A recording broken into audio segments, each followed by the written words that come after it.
Entonces, chiquillos, pregunta PSU para ustedes. Los receptores nos permiten captar estímulos para poder recibir determinadas sensaciones. ¿Cuál de los siguientes está incorrectamente asociado? A. Baroreceptores, presión sanguínea. B. Quimioreceptor, pH y PCO2 sanguíneo. C. Ectoreceptor y dolor visceral. D. Mecanoreceptor y audición. E. Propioceptor, uso muscular y órgano tendinoso de Golgi. Tienen 15 segundos para responder.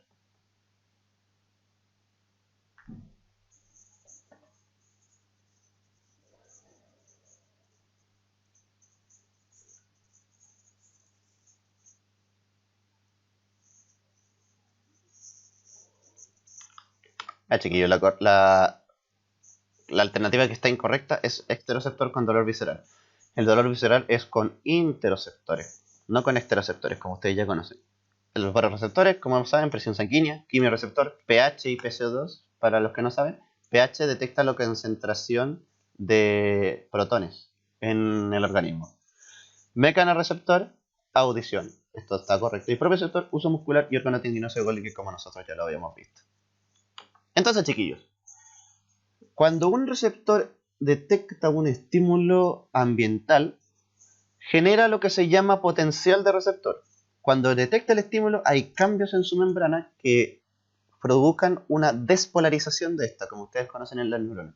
Eso genera el llamado potencial de receptor. Y ese potencial de receptor es aquel capaz de generar un impulso a través del sistema nervioso central por vía aferente al sistema nervioso, y eso hacer que se integre en el sistema nervioso para después generar una respuesta. Ahora, este potencial de receptor va a estar definido por la magnitud y la frecuencia del estímulo determinado. Y esa magnitud y frecuencia del estímulo van a determinar la respuesta del potencial del receptor. Y podemos generar un potencial de acción a través de la famosa ley del todo del nada, que ustedes ya conocen, para una vez alcanzado el umbral.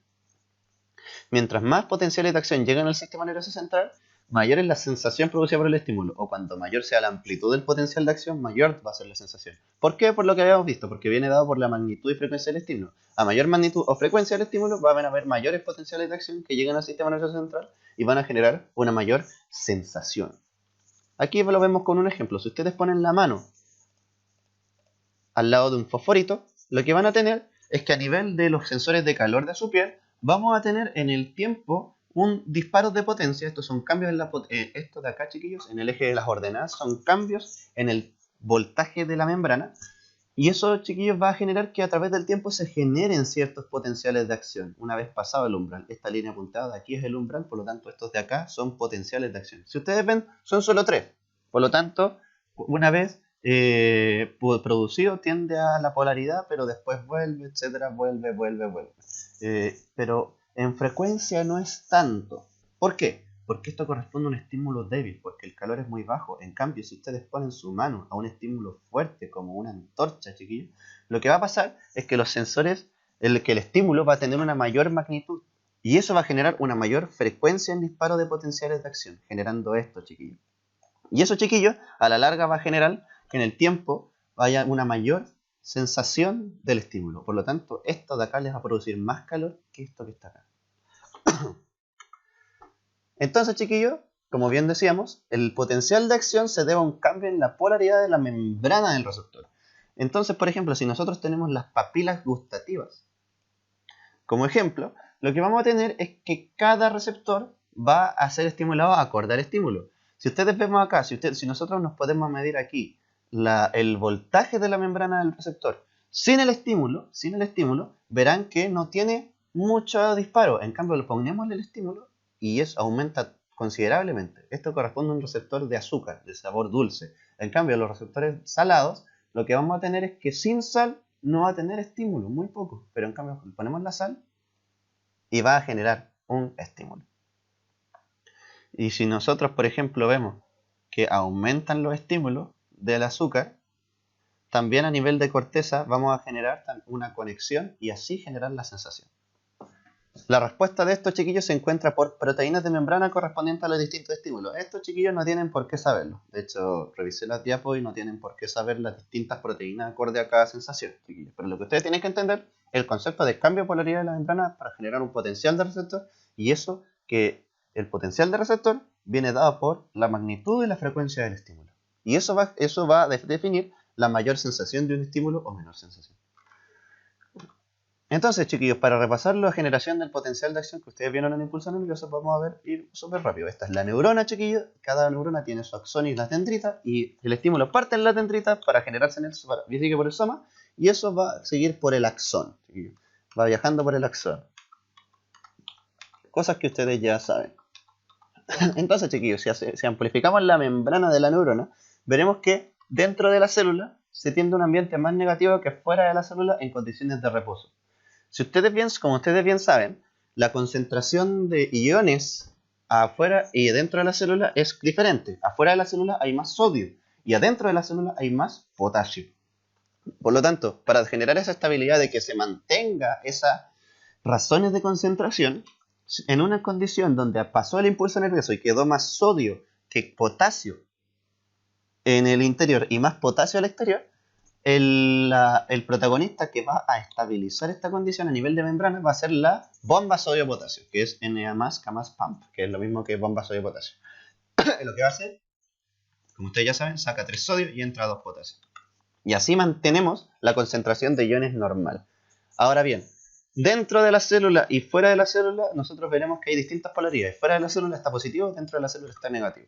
Y ustedes saben, positivo fuera, negativo dentro, chiquillos, eso es lo que va a determinar, más que nada por el ambiente negativo dentro de la célula, va a generar lo que se llama potencial de reposo, que es el potencial negativo donde no hay actividad en la neurona.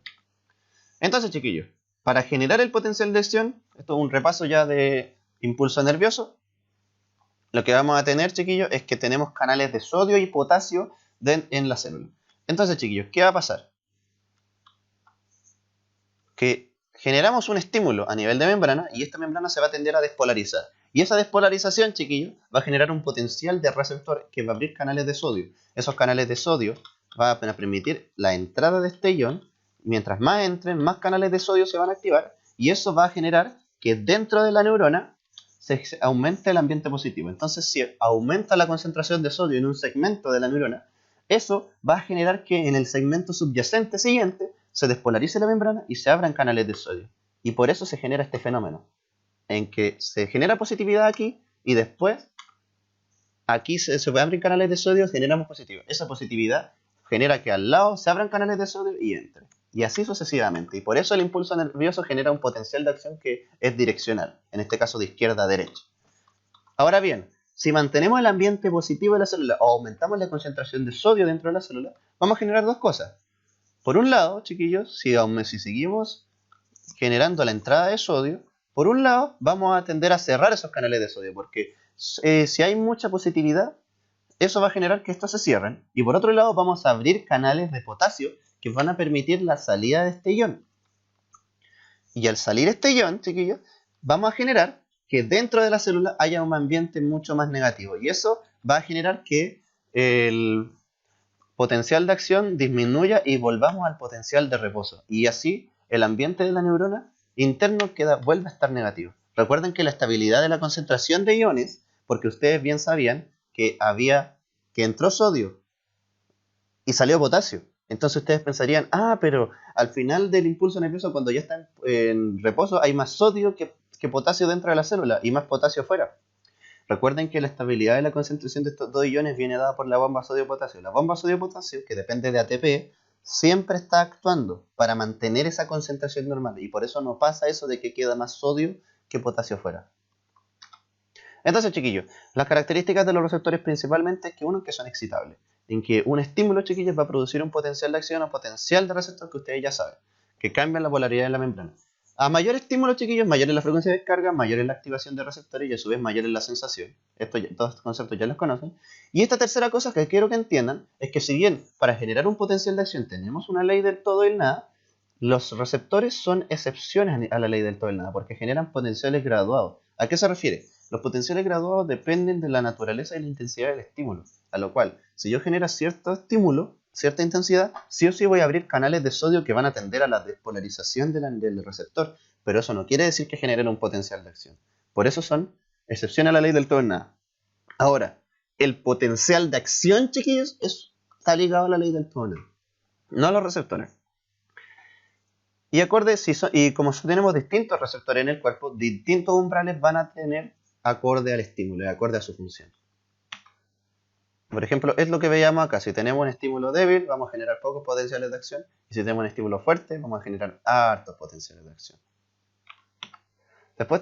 Después, chiquillos, tenemos que los receptores son específicos. Son específicos, chiquillos, en tipo de estímulo. Son específicos, recuerden.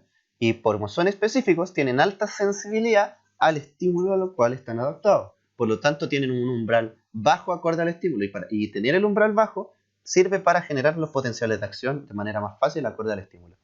Y lo otro es que son adaptables, en que el cual, si yo estimulo a un receptor de manera constante en el tiempo, vamos a tener que los potenciales de acción, si en un principio son así cuando empieza el estímulo, pero después, chiquillos, van a empezar a disminuir.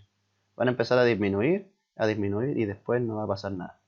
Eso, chiquillos, se llama adaptabilidad. Acá, en el periodo de acá y acá, ocurrió un periodo de adaptación, chiquillos.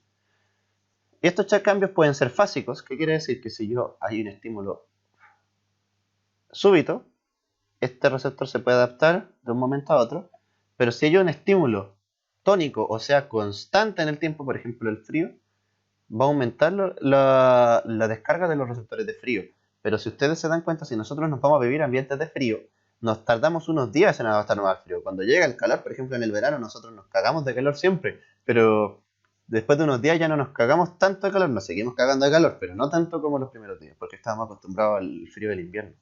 A eso se refiere una adaptación tónica, lenta, y fásica, rápida. Esto, chiquillos, más que nada para que vean las áreas del cerebro que se encargan de interpretar y de procesar la información que llega desde los receptores, principalmente el lóbulo frontal para integrar los movimientos motores y así generarlo a través de la corteza motora primaria, el área auditiva principalmente en el lobo temporal, y en la corteza occipital, que está acá, generar la visión, y la corteza somatosensorial, que es esta que está acá, para generar el sentido de la propioceptivo y sentidos cutáneos. Ahora, chiquillos, nos vamos a enfocar en un receptor especial que viene dado en la corteza occipital, que es la visión.